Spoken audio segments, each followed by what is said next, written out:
Yeah, this Sess 45, New Orleans mogul, you know what I'm saying, entrepreneur. Right now you already know you rocking with the Hustle God, Video Wayne, and the Rev Report. Let's get it.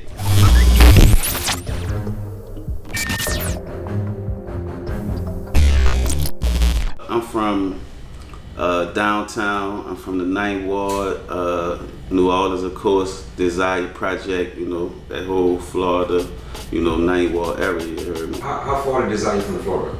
It's across the tracks, you know what I'm saying? Walking distance? Yeah, it's walking distance. I'm from the 9th Ward, Desire, Florida to Desire to the Weezer Street. We holding it down. The rat in his hand. Everybody on rat. And then the guy, little dude, was running around with the rat in his hand. Yeah. Right? Yeah.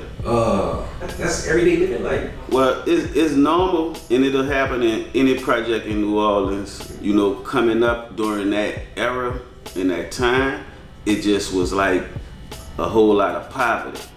Like, there isn't a project in New Orleans where you didn't grow with rats and roaches. You know what I'm saying? Not saying people wasn't clean or nothing like that, but like you gotta realize, like, that's the era of people getting government assistance, commodity cheese, powdered milk. We all got in line to go get the wick and, you know, all of that stuff. So we all was poor, we all came up that way, and that all forced us to hustle and get money.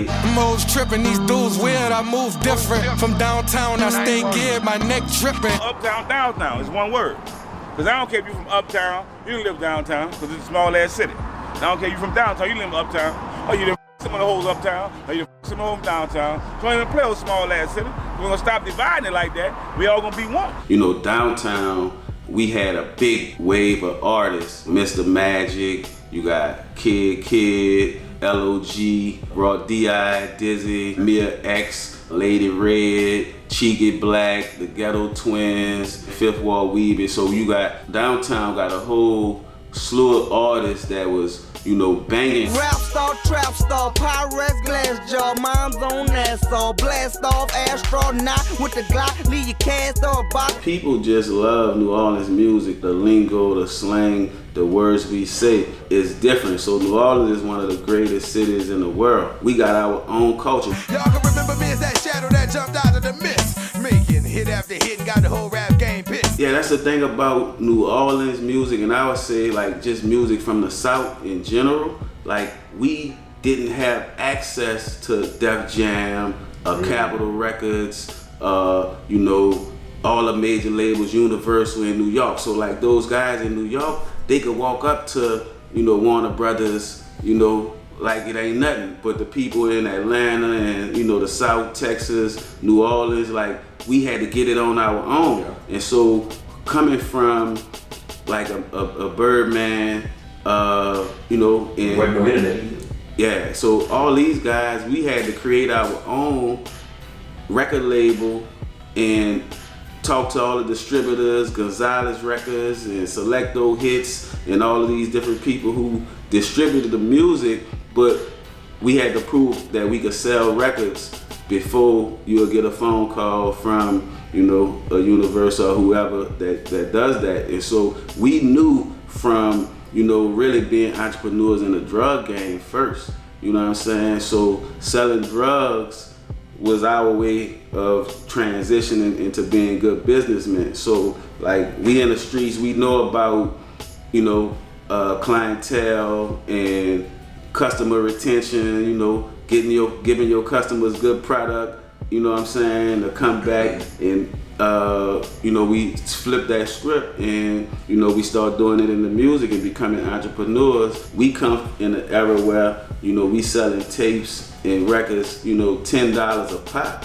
You know what I'm saying? So, you know, you sell 100 records, you got, you know, $1,000. You know what I'm saying? So, you know, you killing it, you know, you sell 10,000, 20,000, 30,000, and, you know, all of these artists from back in the days, Hot Boy Ronald, you know, Charlie Watt, you know, UNLV, you know what I'm saying, you know, and PNC, on and on, you know what I'm saying, Tim Smooth, Everlasting Hitman. Like, we, in New Orleans, we got a culture where we all selling 10,000 records, 20,000 records. Miss T doing numbers, Lady Red doing numbers, Mia X doing numbers. So, you know, we all doing numbers at $10 a pop, and we own everything. So the Birdmans, the Chuck from Big Boy, you know what I'm saying, the Rob Shaws, you know what I'm saying, Take 4 Records, Jubilee, like all them dudes doing numbers, making, you know, hundreds of thousands of dollars, you know, independently, and you know, And bro, and at that time they were stretching. How far were they stretching out with those albums, with those records? They was strictly Louisiana, or was it pretty much the South? So it was Southern region, and you know, good music travel. So it would always break those boundaries. You know what I'm saying? And like, you know, all of those New Orleans artists would hit the Chitlin circuit and all that and expand.